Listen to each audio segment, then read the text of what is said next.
तर या गॅस सिलेंडरच्या टंचाईचा मुद्दा आता थेट उच्च न्यायालयात पोहोचलाय।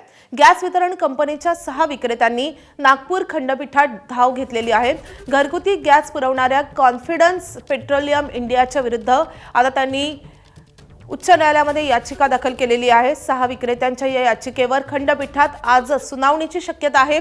कॉन्फिडन्स पेट्रोलियम इंडिया घरगुती गॅस पुरवठ्यात दुर्लक्ष करत असल्याचा या याचिकाकर्त्यांचा आरोप आहे। घरगुती गॅस सिलेंडरचा पुरवठा वाढवण्यास सांगावे अशी देखील या याचिकेद्वारे मागणी करण्यात आली आहे।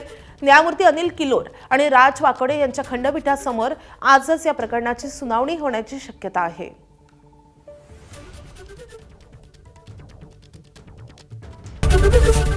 एबीपी माझा, उघडा डोळे बघा नीट।